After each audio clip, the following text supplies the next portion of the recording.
Hello السلام علیکم، welcome to another episode of the Pakistan experience. اور اس پوڈ کاسٹ کے وسیلے سے کبھی کبھی مجھے ایسے لوگوں سے بات کرنے کا موقع ملتا ہے کہ I am humbled and honour. آج کے جو ہمارے گیسٹ ہیں is an institution in of ہم سیلف. بہت ریئر ہوتا ہے کہ ایسے لوگ ملیں آپ کو کہ جو اپنی صرف فیلڈ میں ہی مہارت نہیں حاصل کرتے but does so with an ethos of social justice. He's an architect, he's a city planner, ان کو ہلال امتیاز مل چکا ہے. He's the chairperson of the OPP RTI Warangi Pilot Project Research Institution and the Urban Resource Project.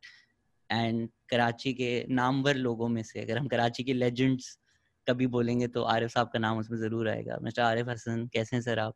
ایک تو آپ نے میں اچھا ہوں، ایک تو آپ نے میری بہت تعریف کر دی. او پی پی سے تو میں ریٹائر ہو گیا ہوں.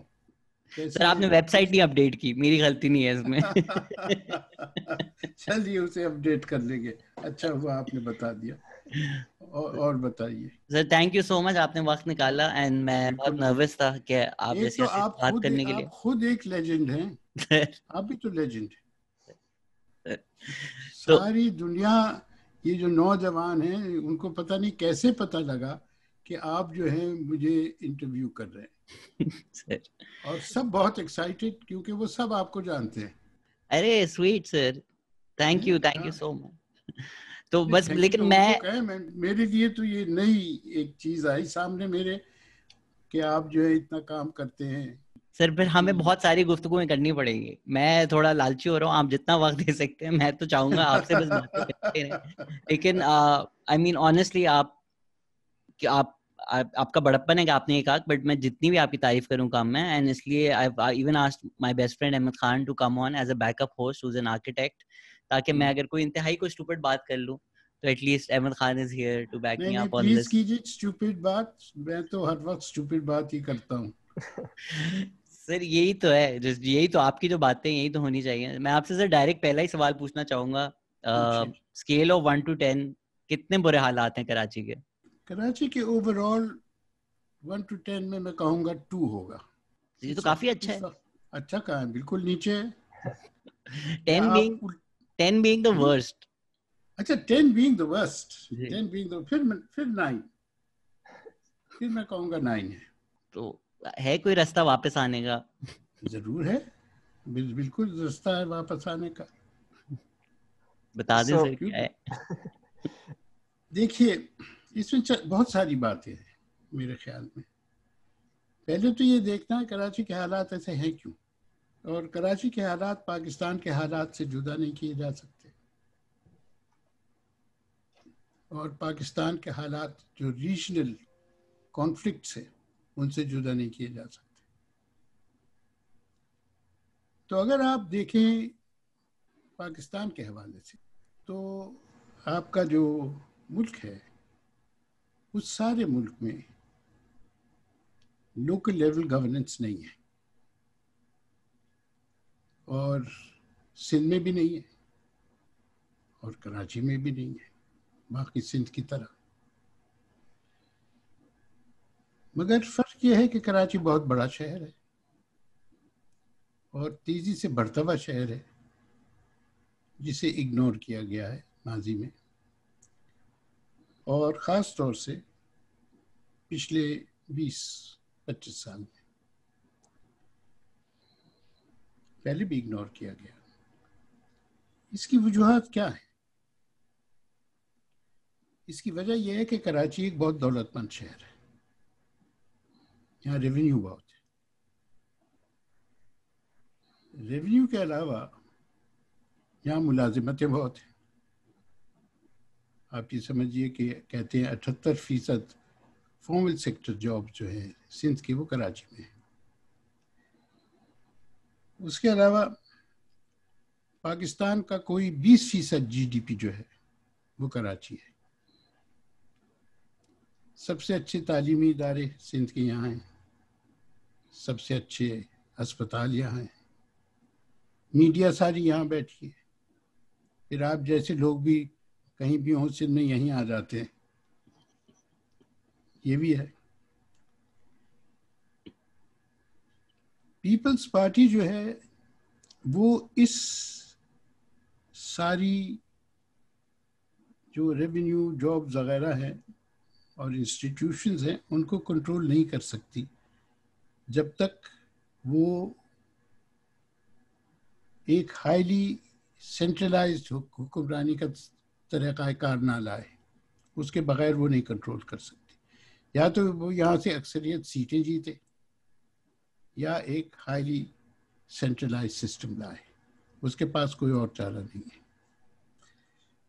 ایم کیو ایم جو ہے یا جو بھی دوسری جماعت پاکستان میں یعنی کراچی میں جیتتی ہے, جو یہاں کے لوگوں کی نمائندگی کرتی ہے, وہ ان سب چیزوں کو کنٹرول نہیں کر سکتی جب تک وہ ایک highly decentralised system of governance نہ لائے, جو کہ کراچی کی گورننس سسٹم کو انڈیپینڈنٹ بنائے باقی سندھ سے کچھ حد تک.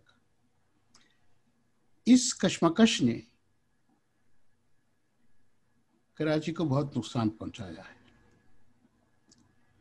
اس کی وجہ سے مستقل قانون میں تبدیلیاں آئی ہیں,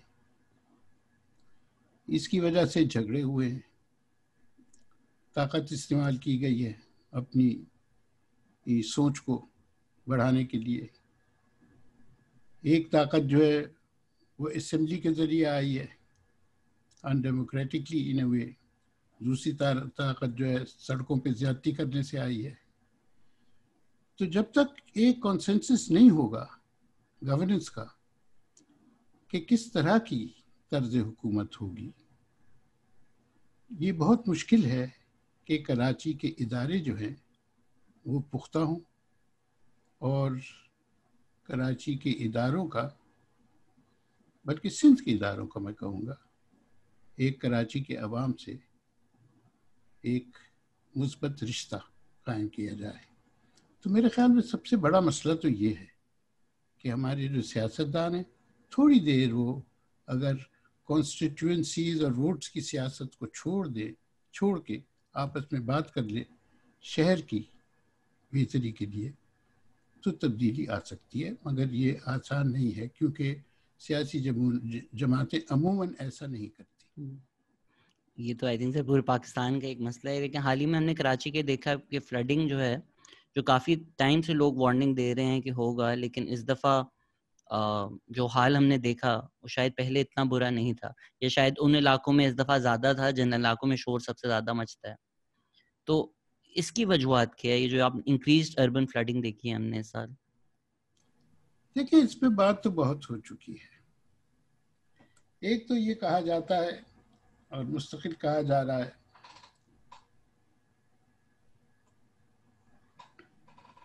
آپ کے سیاستدان یہ کہتے ہیں, آپ کے بیوروکریٹس یہ کہتے ہیں, آپ کے کچھ دانشور بھی یہ کہتے ہیں کہ یہ ساری فلڈنگ کی وجہ جو ہے یہ وہ نالے ہیں جن پہ لوگوں نے اپنے مکان بنا لیے ہیں. یہ کچی آبادیاں ہیں جو نالوں پہ بن گئی ہیں, اور ان کو ہٹا دو تو مسئلہ حل ہو جائے گا. میں اس سے اتفاق نہیں کرتا, کیونکہ میرے نزدیک سب سے بڑا مسئلہ یہ ہے کہ جو آپ کے آؤٹ فالز ہیں سمندر میں جہاں پانی جا کے گرتا ہے, ان پہ انکروچمنٹس بنا لیے گئے ہیں اور وہ پانی آسانی سے باہر نہیں نکل سکتا. اور یہ بیشتر کچی آبادیوں نے نہیں بنائے. ڈیفنس کا فیز 7 کی جو پلاٹنگ ہے وہ محمود آباد نالے کو روکتا ہے, وہ پلاٹنگ, اور وہ نالا اتنا پتلا ہو گیا ہے پلاٹنگ کی وجہ سے کہ جب ہائی ٹائیڈ ہوتی ہے اور بارش بھی ساتھ ہوتی ہے تو پانی بجائے سمندر میں جانے کے وہ واپس اوپر ندی میں جاتا ہے. اور اس کی وجہ سے بہت بڑا علاقہ کراچی کا جو محمود آباد ہے, چنیسر گوٹ ہے, پی ای سی ایچ ایس ایکسٹینشن ہے, یہ سارا کا سارا زیر آب آتا ہے اور کئی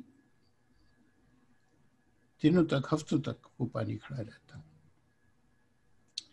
دوسرا آپ کا جو مائع کراچی بائی پاس ہے, اور اس پہ تو ہم نے شروع میں وارننگ دے دی تھی جب یہ بن رہا تھا, یہ 3 نالوں کو روکتا ہے. ایک پیچار نالا ہے جو ڈون کے پیچھے سے ہو کے آتا ہے، ایک سولدر بازار نالا ہے، اور ایک ریلوے نالا ہے۔ ان 3 نالوں کو بالکل تنگ کر کے ایک چھوٹے سے نالے کے ذریعے سمندر میں بھیجا جاتا ہے۔ ان میں سوئچ چلتا ہے، تو جب تک سوئچ چلتا ہے ٹھیک ہے، جب بارش کا پانی بھی آتا ہے تو یہ پانی نہیں نکلتا، آرام سے آہستہ آہستہ رس رس کے نکلتا ہے۔ یہ آپ کا دوسری بڑی رکاوٹ ہے۔ تیسری رکاوٹ جو آپ کی ہے وہ ناردرن بائی پاس کی ہے، جو فلڈ پلین سے بہت زیادہ اونچا ہے۔ تو جو یہ پانی سفر کرتا ہے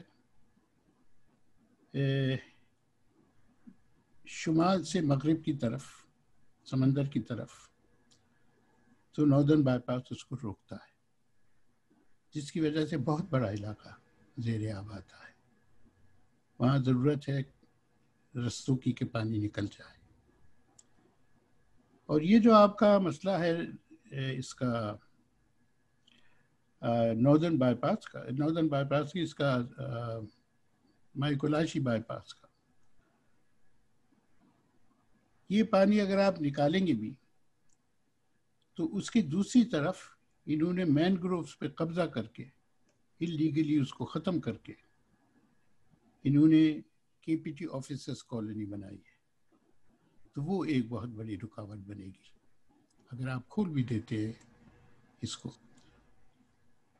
تو یہ تو وہ وجوہات ہے جو بالکل سامنے نظر آتے ہیں۔ اس میں اور مسئلے بھی ہیں۔ یہ جو شمال میں ڈیولپمنٹس ہو رہی ہیں، جس میں سے آپ کی پیریا ٹاؤن بھی ہے اور بہت ساری ڈیولپمنٹس ہیں، انہوں نے خاصے بڑے پیمانے پہ جو آپ کی جیوگرافیکل فارمیشنز تھی، جیولوجیکل فارمیشنز، پہاڑیاں تھیں، ڈپریشن تھے، نالے تھے، ان سب کو برابر کر کے بنایا ہے۔ بخود تو یہ ہے کہ بحریہ ٹاؤن فلڈ نہیں کرتا، مگر اس کا جو پانی ہے وہ سارا پھر جنوب کی طرف جاتا ہے، اور اس کا کوئی انتظام نہیں ہے۔ پہلے وہ نالوں کے ذریعے آتا تھا اور نیچے چلا جاتا تھا، وہ نالے تو غائب ہو گئے، تو وہ سارے علاقے میں پھیل جاتا ہے۔ یہ جو سادی ٹاؤن ڈوبتا ہے، اس کی بڑی وجہ یہ تبدیلیاں ہیں جو جیولوجیکل فارمیشنز میں کی گئی ہیں۔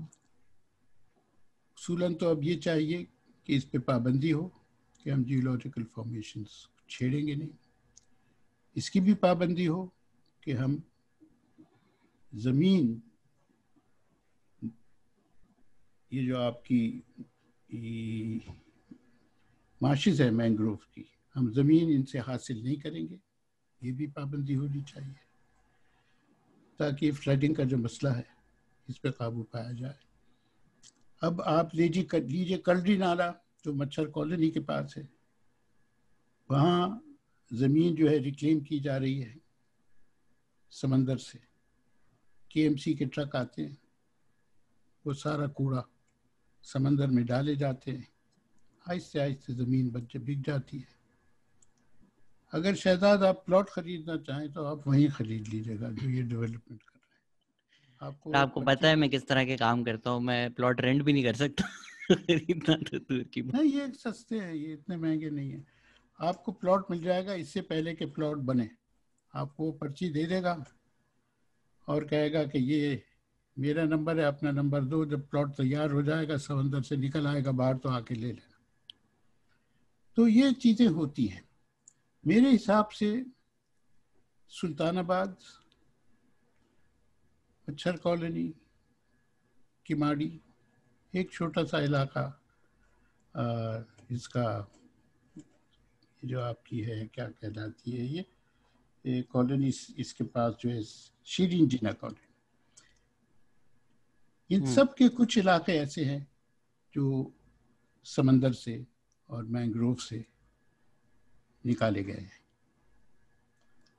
جن میں میرا ایک اندازہ تھا کہ 17 اسکوائر کلومیٹر ان 4 مقاموں پہ نکالے گئے ہیں سمندر سے حاصل کیے گئے، اور ان میں تقریباً 1000 خاندان رہتے ہیں. حالانکہ ان آبادیوں میں بہت زیادہ رہتے ہیں، مگر جو سمندر سے نکلا علاقہ اس میں. اب ایک تو یہ عمل ختم کرنا چاہیے. سوال یہ ہے یہ حکومت ختم کیوں نہیں کرتی ہے عمل؟ اور ایسے جو منصوبے ہیں جو کہ انوائرمنٹلی شہر کے لیے، ماحول کے حساب سے شہر کے لیے نقصان دہ ہیں، جو رکاوٹیں پیدا کرتے ہیں پانی کی نکاس کے لیے، ان منصوبوں کو ختم کیوں نہیں کرتے اور یہ پابندیاں کیوں نہیں لگتی؟ اچھا، ان چیزوں میں سے کچھ نہیں ہوتا. ہوتا کیا ہے کہ یہ جو نالوں کے پاس لوگوں نے مکان بنائے ان کو گرا دو، اکھاڑ کے پھینک دو. یہ مکان جن لوگوں نے بنوائے ہیں اور جنہوں نے ان لوگوں سے پیسہ لیا ہے 1 انچ کا، ان کو کوئی کچھ نہیں کہتا. جن اداروں نے ان کو بجلی کے کنیکشن دیے ہیں، جن اداروں کو گیس کے کنیکشن دیے، پانی کے دیے، کچھ نہیں کہتا. پہلی بات تو انہیں حق تھا ان چیزوں کا، کیونکہ حکومت نے انہیں کوئی گھر نہیں دیا، کوئی جگہ نہیں دی. یہ اپنا رستہ تلاش کرتے رہے. جہاں سب سے سستی زمین ملی اور جو قسطوں پہ دلال انہیں دے سکتا تھا وہ انہوں نے حاصل کی. وہاں اپنے گھر بنائے، 40 سال سے رہ رہے ہیں وہاں. تو پھر کوئی آتا ہے کہتا چلو یہاں سے نکلو. تو یہ ہر لحاظ سے میرے خیال میں زیادتی ہے. اب بتائیے آپ. میں نے کچھ تو باتیں کہہ دی. احمد، میں ایک ماسٹر پلاننگ کے حوالے سے ایک ڈائریکشن میں بات کو لے جانا چاہتا تھا. کراچی کے تھرو آؤٹ اٹس ہسٹری کافی ڈفرینٹ اسٹڈیز اور ماسٹر پلانس کی گئی ہیں. موسٹ ریسنٹلی دیر بن کچھ جائکا کی رپورٹس بھی کی گئی ہیں جن کو کیا کہتے ہیں، جن میں کچھ سجیشنز آتی رہتی ہیں. لیکن آپ کی باتوں سے اینڈ جو ہر بندے کو چلتے پھرتے کراچی میں نظر آتا ہے، there is not a semblance کہ کوئی ماسٹر پلان پہ ڈیولپمنٹ کی جا رہی ہے، ان دا سینس کہ کوئی جو بھی ڈیولپمنٹ اور کام کراچی میں ہوتا ہے وہ ماسٹر پلان کے تحت اور اس کے اصولوں کے تحت اس کو مد نظر رکھتے ہوئے فالو ہوتا ہے. نہ ہی جب بھی کوئی ڈیولپمنٹس ہوتی ہیں انوائرمنٹل اسسمنٹ امپیکٹ رپورٹس کوئی ہوتی ہیں، اور نہ ہی کوئی چیک اینڈ بیلنسز ہوتے ہیں آن این اتھارٹی. اسی میں آپ کیا کہیں گے کہ کراچی کی جو اتھارٹیز ہیں وہ کتنی ڈس جوائنٹڈ ہیں، اور ان کے ڈس جوائنٹڈ ہونے کی وجہ سے کراچی کے ماسٹر پلان اور جو اس کی ڈیولپمنٹ ہے اس پہ کیا اثر پڑتا ہے؟ دیکھیے، کراچی کے 4 اہم ماسٹر پلان بنے. ماسٹر پلان تو نہیں، ڈیولپمنٹ پلانس کہیے انہیں. پہلے تو 1952 میں بنا تھا MRV پلان. اس کا عجیب و غریب قصہ ہے. اگر آپ سنیں گے تو آپ کو تعجب ہوگا، وہ بعد میں ذکر کریں گے اس کا. اس پہ عمل ہوا کچھ حصے پہ، جس کی وجہ سے کراچی خاصا ریشنل شہر ہے پلاننگ کے حوالے سے، سرکولیشن کے حوالے سے. یعنی لاہور سے بہتر ہے، پرانے لاہور سے. اب تو خیر بہت سڑکیں بن گئی ہیں وہاں. دوسرا پلان جو بنایا تھا وہ ایوب کے زمانے بنا تھا. اس کا نام تھا the greater Karachi resettlement plan. اس کے تحت 2 کالونیز بنائی گئی تھیں، سیٹلائٹ ٹاؤنز، شہر سے کوئی 20-25 میل دور. ایک لانڈی کرنگی، ایک نیو کراچی. وہاں لوگوں کو اٹھا کے کچی آبادیوں سے ٹرکوں میں ڈال کے وہاں الاٹمنٹس کر دی تھی کہ یہاں رہو اب تم. خیال یہ تھا کہ وہاں انڈسٹری ڈیولپ ہوگی اور یہ لوگ وہیں کام کریں گے. وہ انڈسٹری ڈیولپ نہیں ہوئی، 20-25 سال تک شروع بھی نہیں ہوئی ڈیولپ ہونی. تو وہ لوگ جو ہے رہتے وہاں تھے، کام اتنی دور کرتے تھے. تو یہ ابتدا تھی کراچی کے ٹرانسپورٹ کے مسائل کی. اور کیونکہ لوگ وہاں نہیں رہنا پسند کرتے تھے، وہ جو پیسے دینے تھے انہیں انسٹالمنٹ، انہیں دینے بند کر دیے تھے. اور کہتے تھے ہم تو یہاں کے غریب ہو گئے, کراچی میں ٹھیک تھے, یہاں ہمارے پہ بہت اخراجات بڑھ گئے. تو وہ پھر وائنڈ اپ ہو گیا. آپ کا تیسرا پلان جو تھا وہ سب سے جامع پلان تھا, وہ 1975-85 کا پلان تھا. ایوب خان کے زمانے میں شروع ہوا. ایوب خان نے اس کے یحییٰ خان کے زمانے میں 1968-69 میں, اور اس میں ہر ایک چیز تھی. اگر اس پلان پہ عمل ہو جاتا تو ہم آج بہت ساری باتیں جن کی شکایت کر رہے ہیں, ہم شکایت نہ کرتے ہوتے. ٹرانسپورٹ کا پلان تھا, ڈرینیج کا پلان تھا, ہاؤسنگ کا پلان تھا, سرکولیشن کا پلان تھا, یہ سب چیزیں تھیں. اور کام بھی ان چیزوں پہ شروع ہو گیا تھا. مگر پھر ہمارے یہاں سیاسی افراتفری ہوئی. بھٹو صاحب جنہیں ذاتی دلچسپی تھی ان چیزوں میں, ان کی حکومت ختم ہو گئی. جو پلان تھا, ایک کمیٹی بنی, اس کا کام یہ تھا کہ وہ یہ دیکھے کہ اس پلان میں چوریاں اور کمیشنز وغیرہ کرپشن کتنی ہوئی ہے, اور کام اس پہ روک دیا گیا. اس کمیٹی نے کبھی کوئی رپورٹ نہیں دی. تو یہ جتنی اسکیمیں تھیں اس پلان کے تحت وہ روک دی گئی, اور علاوہ روڈز نیٹ ورک کے اور پانی کے. تو یہ پھر مسئلہ پیدا ہوا کہ یہ جو ضروریات ہیں شہر کی, یہ کون پوری کرے گا. ان کو پوری کرنے کے لیے ایک غیر رسمی سیکٹر وجود میں آیا, اور اس نے آہستہ آہستہ ملک کی, شہر کی یوٹیلیٹیز پہ قبضہ کر لیا. وہ پرووائڈر بن گیا. اس کے بعد آپ کا پلان بنا کراچی ڈیولپ پلان 2000.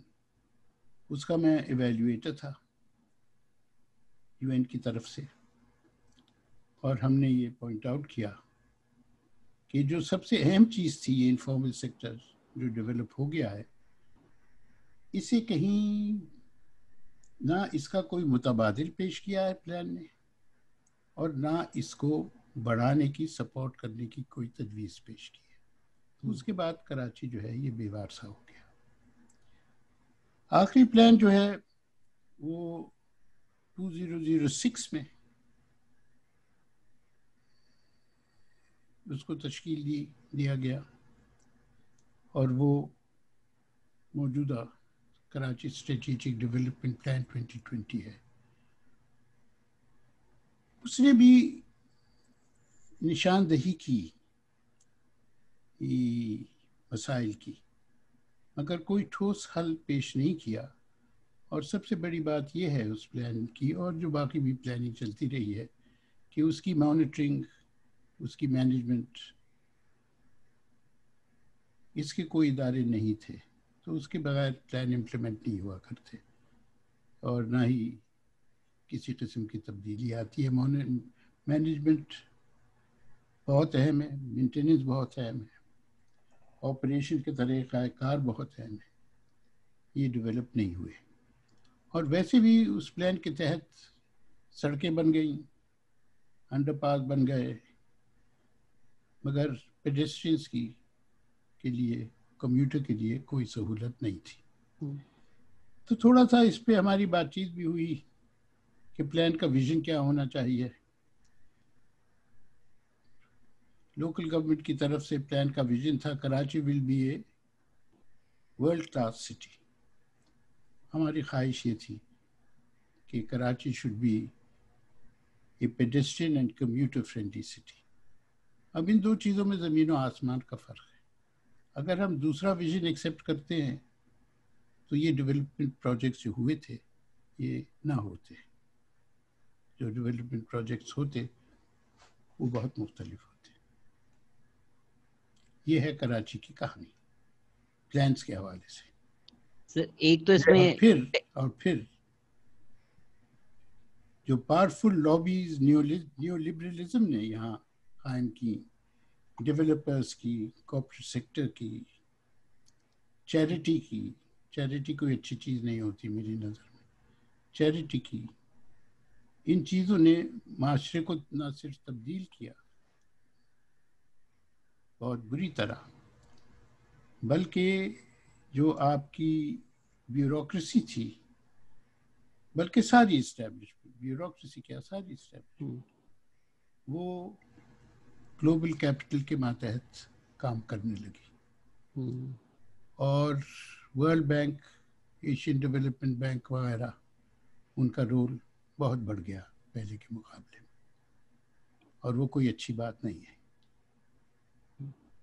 کیوں نہیں اچھی بات، اس پہ بھی بات کر سکتے ہیں کبھی۔ آئی تھنک یہی this is why I am such a fan of your work, کیونکہ اکثر لوگ جب ڈسکس کرتے ہیں وہ کچھ سیکرٹ کاؤز کا ڈسکس نہیں کرتے. They don't have that social justice ethos to the argument. ایک تو ہم ٹیکنیکل سائڈ پہ کہاں کہاں مسئلے ہوئے، کہاں کہاں شارٹ کمنگز ہوئی، وہ ڈسکس کر سکتے ہیں، بٹ دوسری سائڈ پر we have deeper problems and maybe جو ٹیکنیکل مسئلے ہیں دیر انڈیکیٹو آف دیٹ، کہ ہمارے لیے آسان ہے کہ اگر بارش کا پانی آتا ہے تو ہم گجر نالے پہ جا کے اعلان کر دیں کہ کل صبح سب لوگ یہاں سے نکلیں، آپ کے گھر توڑ دیے جائیں گے. پر ہم سوچ بھی نہیں سکتے کہ ڈیفینس میں یہ کوئی انویژن بھی کر سکتا ہے کہ ڈیفینس فیز 7 میں رات کے 10 بجے اعلان ہو کہ آپ کے گھر صبح توڑ دیے جائیں گے، بھلے باقی شہر ڈوب جائے، لیکن ڈی ایچ اے میں یہ ایسے اعلان نہیں ہو سکتے. امپریس مارکیٹ ایک دن میں خالی کر سکتے ہیں بھلے ان کے پاس پیپر ہوں. سو امیر طبقہ، اسٹیبلش طبقہ، کیپٹلسٹ طبقہ، وہ جو کر چکے ہیں وہ کر چکے ہیں. اب بھلے وہ مینگروز تباہ کر کے کل کو خدا نخواستہ سونامی آ جائے، ان کا پیسہ محفوظ رہے بھلے باقی شہر ڈوب جائے. پیسہ ان کا محفوظ ہوگا مگر ان کے گھر نہیں ہوں گے محفوظ. پھر ان کے باہر بھی ہیں نا، ان کے گھر یہاں سے باہر بھی ہیں، سو اب وہ محفوظ ہو گئے. صحیح ہے. there is an آسانی. اچھا آپ اس طرح دیکھیں شہزاد، یہ جو ہنگامہ ہوا جو ڈیفنس کے لوگوں نے کیا، جس پہ ایک ایف آئی آر کٹی، جی اگر اس اسکیل کا ہنگامہ گجر نالے پہ ہوتا تو کیا ہوتا؟ لاٹھی چارج ہوتی، جی بالکل ڈرنے پڑتے، ٹیئر گیس ہوتی، اگر جاری رہتا. جاری نہیں رہا تو نہیں ہوئی. بے شمار گرفتاریاں ہوتی. یہ تو ہوتا، یہاں نہیں ہو سکتا. یہ حکمران ہے، انہیں ان چیزوں کی پرواہ بھی نہیں ہے. اب آپ دیکھیے، انہوں نے یہ سارا ہنگامہ کیا، انہوں نے باقی شہر کا کیوں نہیں ذکر کیا؟ اس کو کیوں نہیں بڑا ایشو بنایا، اور اپنے ایشو کو اس شہر کے ایشو میں کیوں نہیں سمویا؟ سندھ کی تو بات بھی نہیں ہوئی. سندھ میں کافی شہر کافی زیادہ کراچی سے بدتر ڈوبے میں، بٹ وہ ذکر بھی نہیں آیا. بہت بدتر. یعنی آپ دیکھیے کہ کراچی، یہ جو سندھ ہے شہر کے میڈیم سٹی سائز سٹیز، ان کی جو حالت ہے وہ کراچی سے کہیں بدتر ہے. آپ کی باتوں میں کافی ایسی پوائنٹس ہیں جو جن پہ میں آہستہ آہستہ اپروچ کروں گا to discuss over them. Most importantly جس طرح آپ ٹرانسپورٹیشن اور پیڈسٹرینائزیشن کی بات کرتے ہیں، اور Karachi as a on a straight level کس طرح کا شہر ہونا چاہیے، اس پہ ہم ضرور بات کریں گے. But before we completely move on for the subject, کہ جب آپ اتھارٹیز اور ان کے جورسڈکشنس کو دیکھتے ہیں، کراچی کی جو سینٹرل اتھارٹی ہے، آپ کیا کہیں گے کہ اس کا کتنا کنٹرول ہے on the actual functioning of the city? وہ کتنا ویل آئلڈ مشین ہے، اور کیا اس کے شارٹ کمنگس ہیں؟ اور ان دا سفیئر آف کے اور آرگنائزیشنس کہہ لیں یا اتھارٹیز جو نان سٹی گورنمنٹ ریلیٹڈ ہیں، ان کا انفلوئنس اور ان کا امپیکٹ کتنا ہے؟ دیکھیے، جو سٹی گورنمنٹ کے تحت ماتحت ادارے تھے، ان کے تو لوگ چھوڑ کے چلے گئے، پروفیشنلز بہت کم رہ گئے. یعنی there has actually been a decline in the number of professionals, trained and experienced professionals. ان اداروں کی اٹانومی ختم ہو گئی. ان اداروں کو سہارا دینے کے لیے ریسرچ ضروری ہوتی ہے. ایک master plan group of offices تھا جو بنایا گیا تھا ریسرچ کے لیے، اور خیال یہ تھا کہ اس ریسرچ کے نتیجے میں ایک جو سیاستدان ہیں they will take informed decisions. وہ ادارہ چلا, بہت کام کیا اس نے, بہت پبلیکیشنز نکالی, اس کے کام کو بنیاد بنا کے ماسٹر پلانز بنے 2, مگر کوئی ایسا کرائیٹیریا نہیں بنا پلاننگ کا جو قانون بن سکا ہو, کوئی قانون نہیں بنا. پہلی بات تو یہ ہے. دوسری بات یہ ہے کہ یہ جو لوکل گورنمنٹ کے ادارے تھے, ان کو ضرورت ہوتی ہے ٹرینڈ لوگوں کی مسلسل. اس کے لیے ٹریننگ انسٹیٹیوٹ ضروری ہوتی ہے. ایک میونسپل ٹریننگ انسٹیٹیوٹ قائم کی گئی تھی بھٹو کے زمانے میں. وہ پھر میرے خیال میں ماشاء اللہ کورٹ بنا کچھ عرصے, پھر رینجرز نے اس پہ قبضہ کر لیا, وہ بھی ختم ہو گیا. تو یہ جو کانسٹنٹ ٹریننگ کی ضرورت ہوتی ہے یہ نہیں ہو سکی. ہر ایک ورلڈ بینک کے پروجیکٹ میں ایک قرضے کا ایک حصہ ہوتا ہے جس کو کہتے ہیں کیپیسٹی ٹریننگ. وہ کیپیسٹی تو ہماری بنی نہیں, حالانکہ بے شمار ڈالر اس کیپیسٹی بلڈنگ پہ خرچ ہوئے ہیں, مگر وہ کیپیسٹی بلڈنگ جو ہے وہ ورکشاپس ہیں, انٹرنیشنل گڈ پریکٹسز کے وزٹس ہیں باقی دنیا میں. اور جب وہ پیسے ختم ہو جاتے ہیں اور ورلڈ بینک تالا لگا کے چلا جاتا ہے دفتر کو, تو ساتھ کے ساتھ وہ کیپیسٹی بلڈنگ بھی ختم ہو جاتی ہے. ہر ایک چیز واپس نارمل پہ آ جاتی ہے, جگاڑ پھر سے شروع ہو جاتا ہے. اور ہمارے اتنے پیسے جو ہم لیتے ہیں وہ یہ واپس لے جاتے ہیں, پھر بلکہ زیادہ لے جاتے ہیں, کیونکہ ڈالر کی جو قیمت ہے وہ بڑھتی رہتی ہے اور ہم ڈالر میں پیسے واپس کرتے ہیں. تو اب رہی دوسری آپ کی کنٹرولمنٹ بورڈز ہیں, ڈیفنس ہاؤسنگ اتھارٹی ہے, آپ کی سول ایویشن اتھارٹی ہے, آپ کی کراچی پورٹ ٹرسٹ ہے. یہ فیڈرل گورنمنٹ کے ادارے ہیں, ان کے پاس پاور ہے. یہ جو ادارے ہیں لوکل باڈی کے پاس, ان کے پاس پولیٹیکل پاور ان کے مقابلے کی ہے ہی نہیں, نہ ان کے مقابلے کا پیسہ ہے.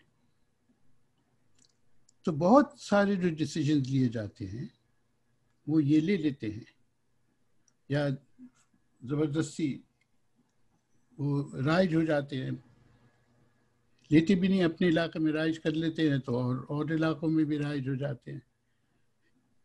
تو یہ مسئلہ ہے. مگر ساتھ کے ساتھ ایک اور مسئلہ بھی ہے کہ جو آپ کی سندھ اسمبلی ہے اس نے بھی ایسے قانون پاس کیے ہیں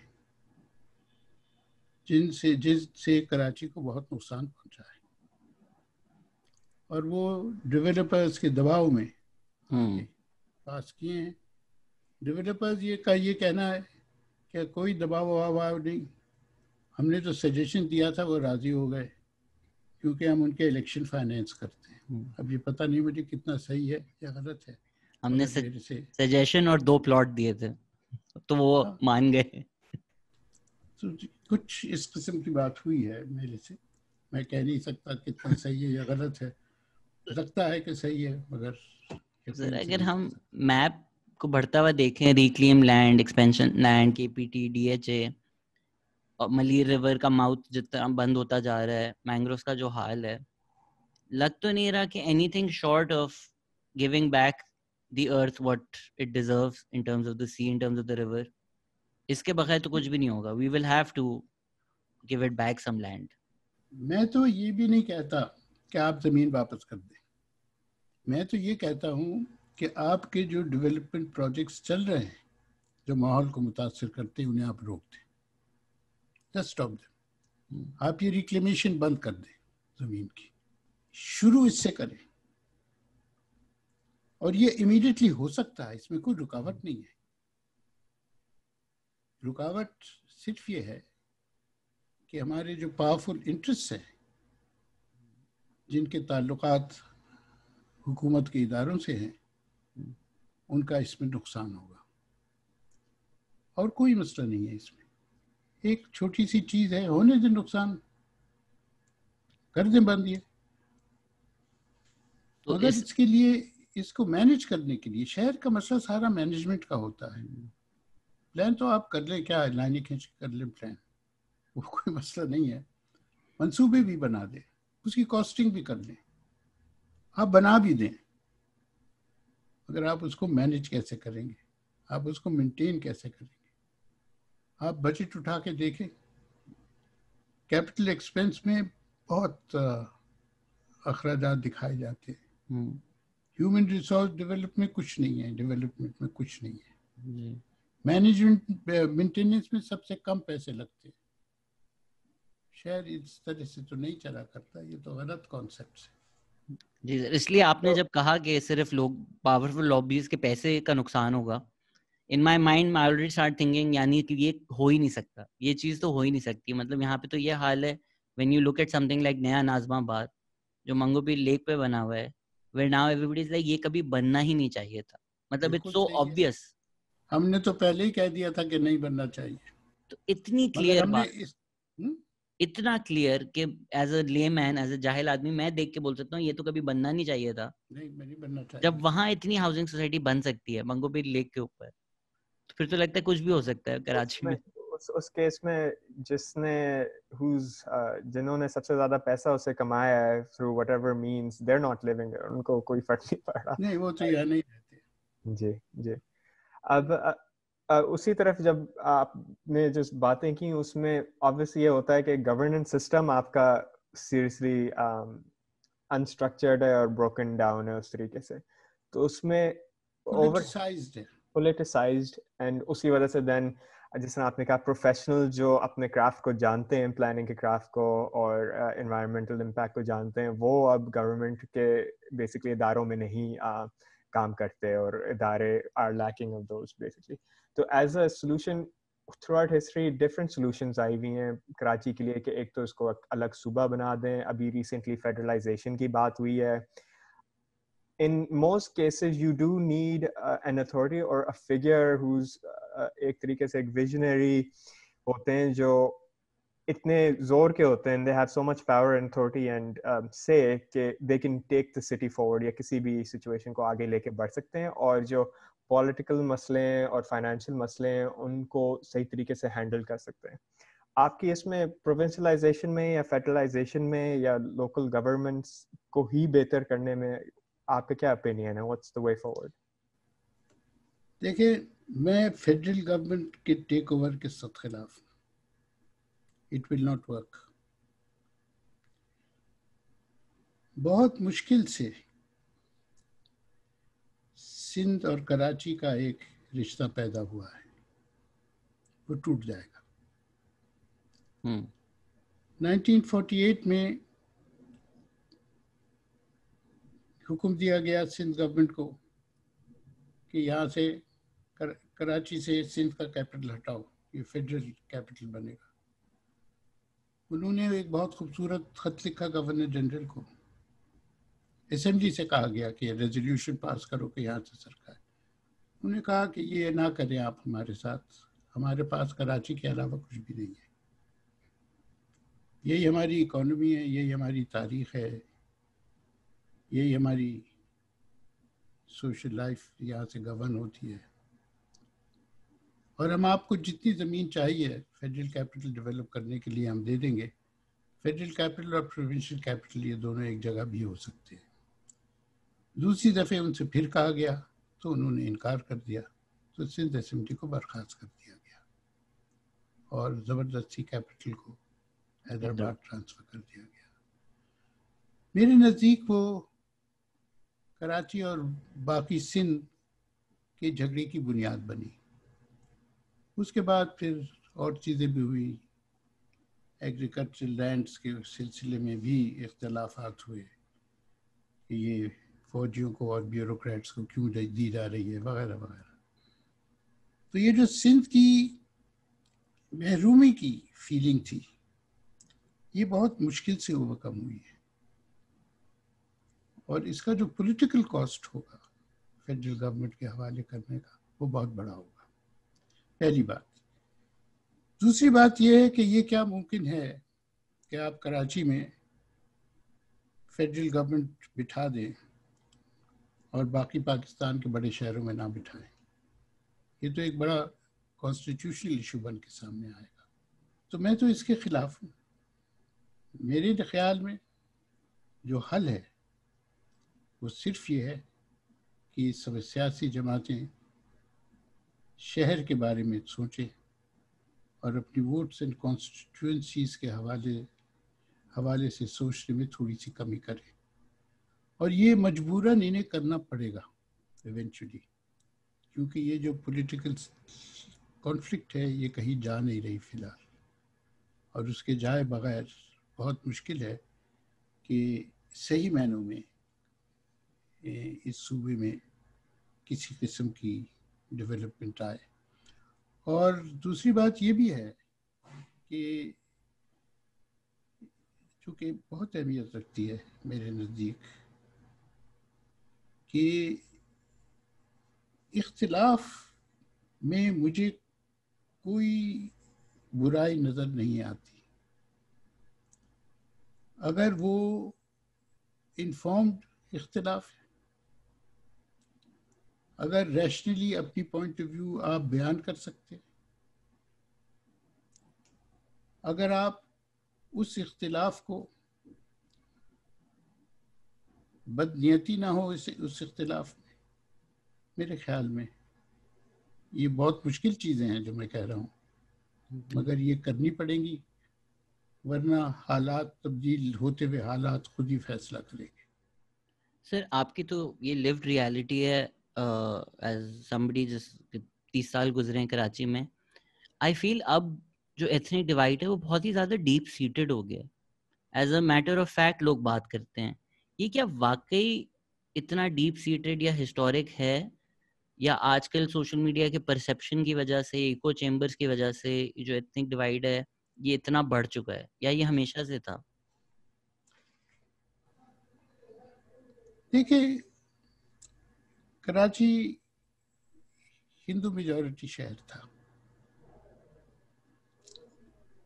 1941 کے سینسس میں، سندھی سپیکنگ شہر تھا، بلوچی، سندھی، سرائکی سپیکنگ شہر تھا، یہاں صرف 6% آبادی ہندی یا اردو بولتی تھی as a mother tongue, Pashto بولنے والے اس سینسس میں ہے ہی نہیں، پنجابی بھی میرے خیال میں 3% ہے۔ اب آپ چند سالوں میں 47 سے 51 میں تک میں آپ یہ بالکل تبدیل کر دیتے، ہندو 5-6% رہ جاتے ہیں، سندھی بولنے والے 9% ہو جاتے ہیں، اردو بولنے والے 50% سے زیادہ ہو جاتے ہیں، مسلمان جو ہے وہ 90% سے زیادہ ہو جاتے ہیں۔ تو آپ مجھے بتائیے اختلاف تو ہوگا، ایک دنیا تبدیل ہو گئی۔ تو یہ تھا، ایتھنک تھے مسئلے، اور ہونے بھی چاہیے تھے، نہ ہوتے تو عجیب و غریب بات تھی کہ اتنی تبدیلی کے بعد نہ ہو، مسئلے تھے۔ اور پھر جو مہاجرین آئے تھے انہیں بسانا بھی تھا، ان کو زمین چاہیے تھی بسنے کے لیے، تو وہ گوٹھوں کی جو آسائش کی زمینیں تھیں وہ استعمال ہوئی اس میں۔ تو یہ فیلنگز تو تھے، اور جو لوکلز تھے انہوں نے بہت جنروسٹی دکھائی میرے خیال میں۔ تو میں تو 4 سال کا تھا جب آیا تھا، تو میں تو بہت شکر گزار ہوں ان لوگوں کا جنہوں نے کنٹونمنٹ اسٹیشن پہ کھانا کھلایا تھا جب ہم یہاں پہنچے تھے، اور جن کے ساتھ میں بڑا ہوا اور اس ملک کو اپنایا۔ تو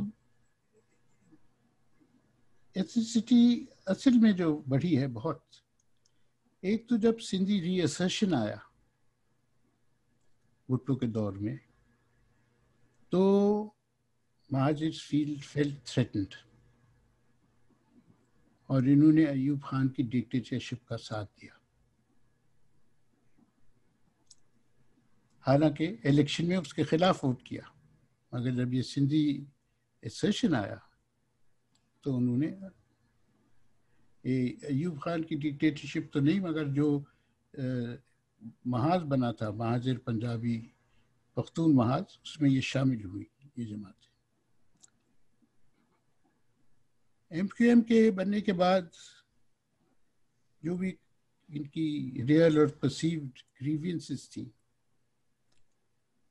ان کو بائی فورس ایڈریس کرنے کی کوشش کی ایم کیو ایم نے، جس کے نتیجے میں تعصب بہت بڑھا، نفرتیں بھی بڑھی.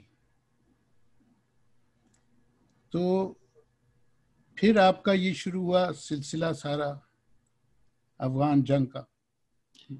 اس میں آپ کی شمولیت تھی، بہت ساری پروکسیز تقریباً ہر ایک ہمسائے ملک کی پیدا ہوئی کراچی میں.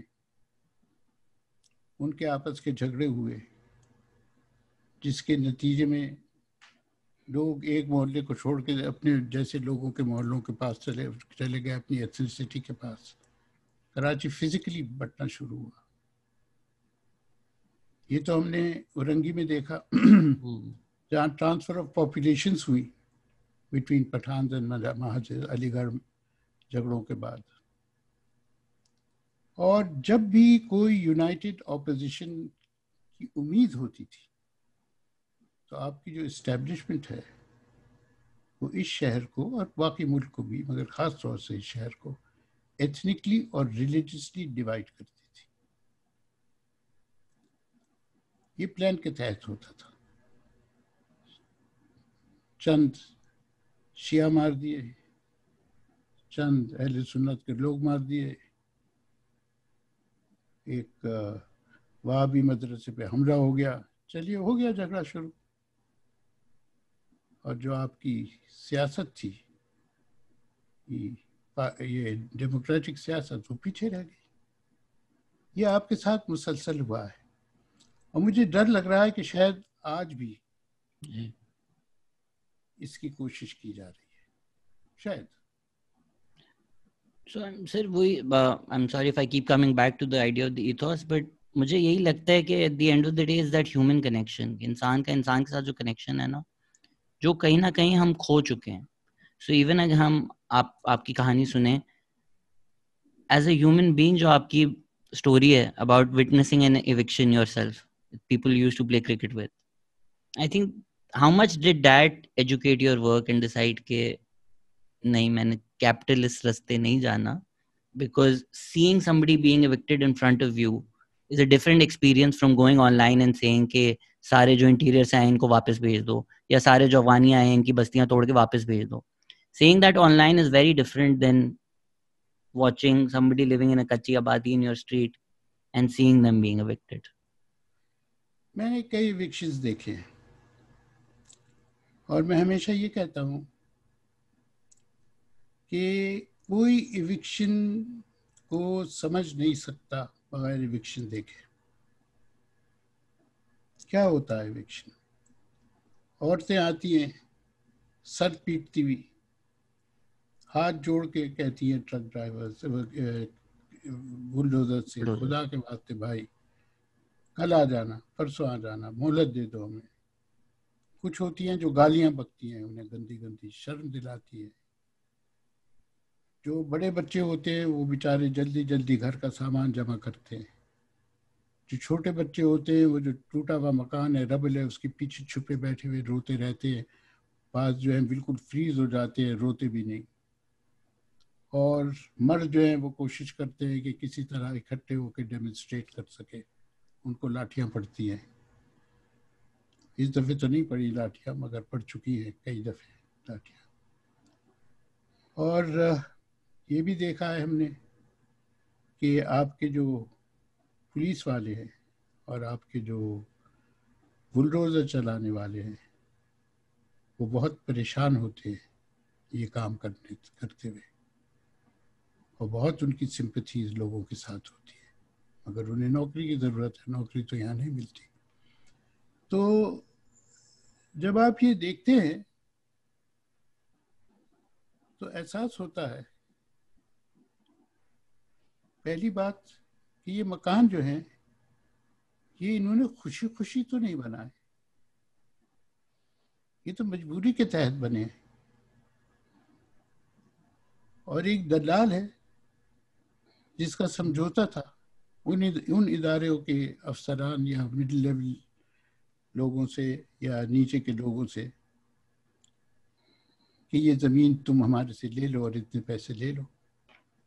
یہ بھی مجھے پتا ہے ریسرچ کے تحت کہ جب بندے کو پلاٹ ملتا ہے پولیس آ کے پیسے لیتی ہے، جب وہ دیوار بناتا ہے جب لیتی ہے، بجلی کا کنیکشن ملتا ہے جب لیتی ہے، جب پکی چھت ڈلتی ہے جب لیتی ہے.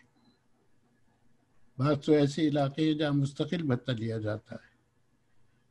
تو یہ کوئی یعنی گفٹ نہیں تھی، یہ جگہ یہ مجبوری کے تحت لی گئی تھی، اور جن لوگوں نے انہیں یہ دلائی تھی ان کو کوئی نہیں چھیڑتا.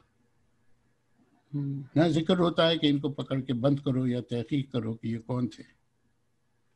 تو یہ ایک ظلم کی دنیا ہے. اور میرا اپنا یہ خیال رہا ہے ہمیشہ کہ علاوہ ان علاقوں کے جو کہ سچ مچ ایکولوجیکل ڈینجر زونز ہیں اور اس ایکولوجیکل ڈیزاسٹر کو ختم نہیں کیا جا سکتا، ڈینجر زون کو پروٹیکٹ نہیں کیا جا سکتا، صرف وہاں سے لوگوں کو سرکایا جائے، باقی سب ریگولرائز کریں. آپ کے پاس اور کوئی چارہ نہیں ہے کیونکہ آپ ان لوگوں کو گھر نہیں دے سکیں گے موجودہ نظام میں. یہاں نظام کی تبدیلی کی ضرورت ہے اگر آپ گھر دینا چاہتے ہیں، اور وہ ابھی فی الحال تو نہیں آ رہی تبدیلی. اگر بنا دیں فائدہ پورا کر لیں اگر عمران خان تو یہ مسئلہ تب بھی ختم نہیں ہوگا. کیا ارادے ہیں سر آپ کے نئے پاکستان ہاؤسنگ اسکیم کے بارے میں؟ ابھی بن تو جائے کچھ، ابھی تو کلیئر نہیں ہے کیسے بنے گی، کس طرح سے ہوگا. پرائیویٹلی تو ہاؤسنگ اسکیم سارے بن جاتے ہیں، سو وین گورنمنٹ کی کوئی انیشیٹو اس طرف آتی ہے جو شاید لوگوں کی مدد کر سکتی ہے، اس میں اتنا کیوں مشکل ہوتا ہے؟ دیکھیں دو مختلف چیزیں ہوتی ہیں، ایک ہاؤسنگ اور ایک ہاؤسز. ہاؤسز تو آپ بنا سکتے ہیں اگر آپ کے پاس پیسہ ہے، بنا لیں، ڈیولپر ہیں، کانٹریکٹر ہیں، بنا لیں.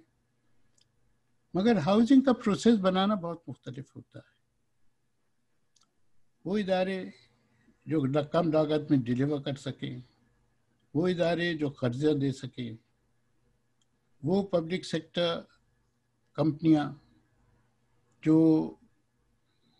بغیر میجر پروفٹس کے ڈیلیور کر سکیں، اور پھر ان کی مینٹیننس کا مسئلہ، اپ گریڈنگ کا کانسٹنٹ خیال اور مسئلہ، یہ چیزیں ہاؤسنگ ہوتی ہے.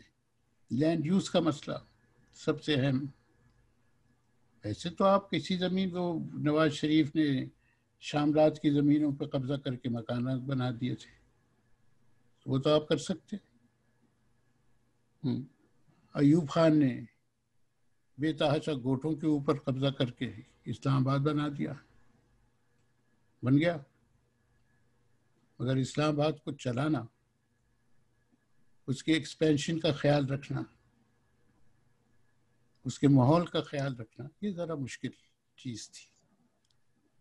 آپ نے ابھی ایکسپینشن کی بات کی تو پھر ہم تھوڑا اسپرال کی طرف آتے ہیں اور کراچی کا بڑھنا اور اس کا بڑھتے ہی جانا، اس کی طرف بات کرتے ہیں کہ اور اسی in line with that density کی بھی بات آ جاتی ہے اس میں. پھر جب آپ ایک شہر کی بات کرتے ہیں تو as a model between very suburban sprawl اور مور ڈینس سینٹر، آپ کہ کیا آئیڈیاز ہیں، کس طرح آپ اپروچ کرتے ہیں ایک شہر کے ڈینسٹی کے ماڈل کو؟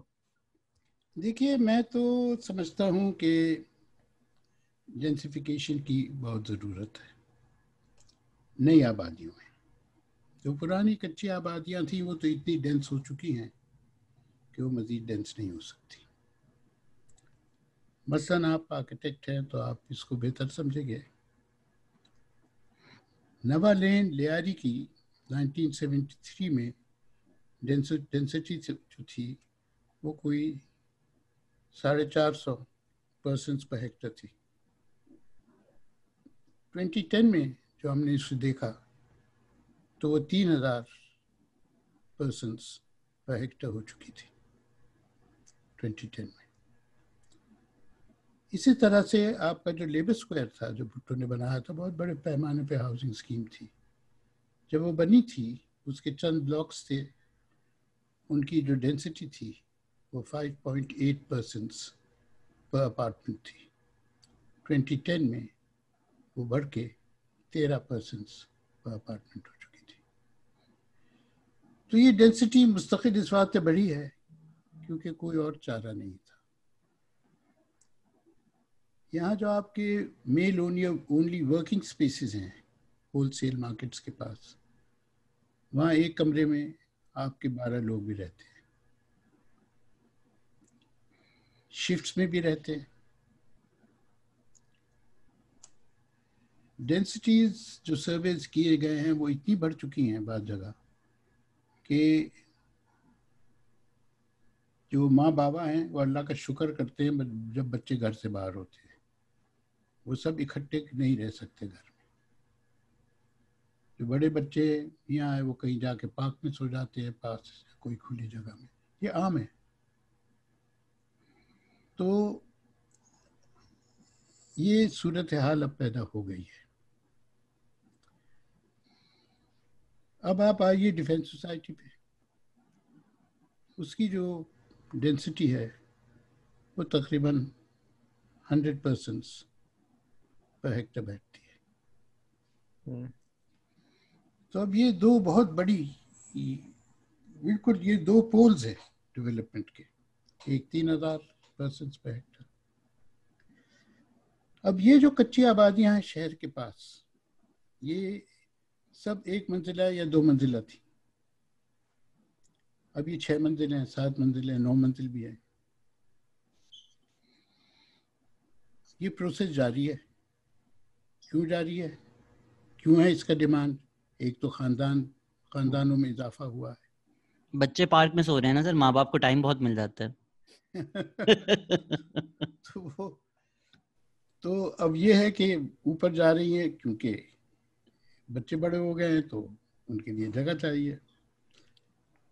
کچھ لوگ ہیں وہ ڈیولپ کرتے ہیں ان کو کیونکہ انہیں پیسہ چاہیے، وہ کرائے پہ دیتے ہیں مکانات فلیٹ بنا کے. مگر یہ ہوتا کیسے ہے؟ ہوتا ایسا ہے کہ شہزاد صاحب کچی آبادی میں رہتے ہیں، ان کے پاس ایک 80 گز کا پلاٹ ہے. ایک ڈیولپر آتا ہے ان کے پاس، ہاتھ میں 4 لاکھ روپے لاتا ہے اور شہزاد صاحب سے کہتا ہے بھائی یہ لو 4 لاکھ روپے اور فلیٹ بناؤں گا 6 منزل کے، اوپر کے 2 فلیٹ تمہارے. اب شہزاد صاحب نے اکٹھے 4 لاکھ روپے کبھی نہیں دیکھے. کہتے ہاں ٹھیک ہے. تو آہستہ آہستہ یہ جو آبادیاں ہیں یہ ہائی رائز ہوتی جا رہی ہیں اس انفارمل ڈیولپر کی وجہ سے. یہ بنا کے انہیں بیچ دیتا ہے یا ان کو کرائے پہ دے دیتا ہے یا پگڑی پہ دے دیتا ہے، اور خریدار بہت ہیں اس کے. اچھا خریدار کیوں ہیں یہ بھی سمجھنے کی بات ہے. آپ کی جو پرانی کچی آبادیاں تھیں وہ شہر کے پاس تھیں کیونکہ شہر چھوٹا تھا، بڑا نہیں تھا. کیونکہ چھوٹا تھا اس وقت یہ کچی آبادیاں جو ورک ایریاز تھے ان کے نزدیک تھی. تو میرے جوانی میں تو عام تھا سائیکل پہ بیٹھے چلے گئے، اتنا فاصلہ نہیں تھا.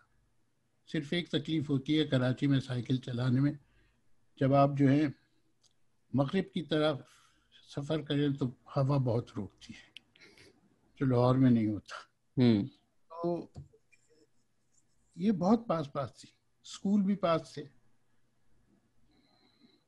اب شہر اتنا پھیل گیا کہ جو واحد علاقے ہیں جہاں سستی زمین مہیا ہے وہ شہر کے فرنج پہ ہیں، اور وہ فرنج اتنی دور ہے کہ وہاں سے آنا جانا اس میں وقت لگتا ہے، اس کے اخراجات ہیں.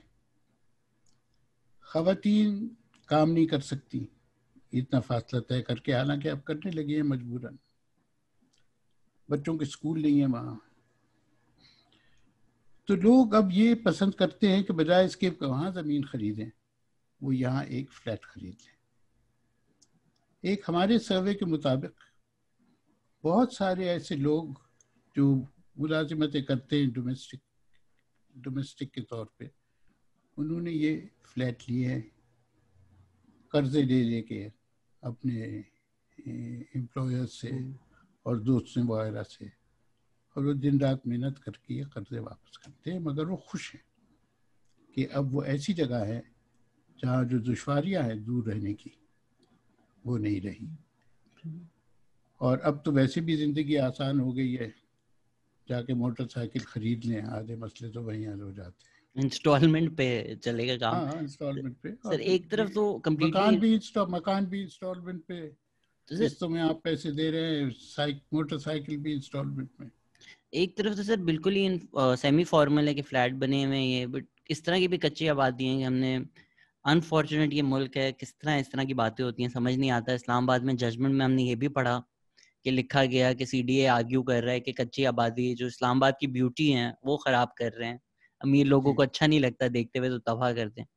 سو جب اتھارٹیز اس لیول سے آتی ہیں کہ بلڈوزر لے کر، so then the people must have at least legally speaking no right to that land. تو از دا سولوشن کہ جو لوگ رہ رہے ہیں 30-40 سال سے، you just give them a right to the land تاکہ وہ فارمل سیکٹر کا حصہ بن جائیں. دیکھیے یہ جو کچی آبادی ایکٹ تھا 1978 کا، اور پھر اس میں ترامیم ہوتی رہی، وہ بہت محنت کے نتیجے میں بنا تھا، بہت لابینگ کے نتیجے میں. اور اس کے بننے سے پہلے جو پیپلز پارٹی کا پروگرام تھا مالکانہ حقوق کا، وہ اس واسطے بنا تھا پروگرام کیونکہ بھٹو کو خود دلچسپی تھی. انہیں وعدہ کیا تھا روٹی، کپڑا اور مکان. اب روٹی کے لیے تو انہوں نے روٹی کی فیکٹریاں لگا دی تھی، مگر پاکستان کے لوگوں کو وہ پسند نہیں آیا، انہیں تندوری کی چاہیے تھی. کپڑے کا یہ کیا تھا کہ جو سیلز ٹیکس تھا عوامی سوٹ پہ وہ ختم کر دیا تھا، چلیے کپڑا بھی ہو گیا. مکان کا کیا کرتے، انہوں نے کہا ریگولرائز کر دو ان کو. مگر جو ایکٹ ہے موجودہ وہ ضیاء الحق کے زمانے میں، اور اس ایکٹ کے تحت بیشتر آبادیاں یہ سب ریگولرائزبل ہے، یہ لیز آبادیاں بنائی جا سکتی ہیں. تو یہ ہونا چاہیے اور پروگرام ہونا چاہیے ان کو بہتر بنانے کا. تو میری تو تجویز یہ تھی کہ یہ جتنی بھی کچی آبادیاں ہیں ایک آن گروئنگ پروگرام ہے. یہ ہیں آپ کے ڈیولپرز، غیر رسمی ڈیولپرز، یہ ان سب کو تبدیل کرنا چاہتے ہیں. ان سے کہا جائے اچھا تبدیل کر لو، مگر ایک پلان کے تحت. نقشے ایسے ہوں گے 3-4 قسم کے، سپروائزری ایک ٹیم ہوگی اور اتنی ہائٹ سے زیادہ نہیں ہوں گے، اس کے بائی لاز وغیرہ بنا دیں. تو جس تیزی سے یہ بن رہے ہیں اسے آپ ریگولیٹ کر دیں تو بہت سارے مکان بن سکتے ہیں. اور کیونکہ یہ بننے نہیں رکیں گے، آپ اس کو بہتر بنا سکتے ہیں اس عمل کو. تو ایک تو میری تجویز یہ رہی ہے، اس کے نقشے وقشے بھی بنائے تھے کچھ علاقوں کے، پنجاب کالونی کے. دوسرا جو ایشو ہے وہ میرے خیال میں زیادہ پیچیدہ ہے اور اس کے لیے خاصی جدوجہد کرنی پڑے گی. میرے نزدیک آپ کو ایک اربن لینڈ ریفارم کی ضرورت ہے. رورل لینڈ ریفارم کی تو آپ بات کرتے رہتے ہیں، مگر ایک اربن لینڈ ریفارم کی ضرورت ہے. وہ کیا ہوگا؟ پہلی بات کہ جو خالی پلاٹس ہیں اور خالی پراپرٹیز ہیں ان پہ ایک بھاری نان یوٹیلائزیشن فی لگائی جائے تاکہ لوگ جو ہیں یہ اپنی جائیدادیں اور نہ بڑھا سکیں اور زمینوں پہ قبضہ نہ کر سکیں. پہلی بات. دوسری بات، ایک قانون بنے کہ کسی ایک فرد کے پاس 500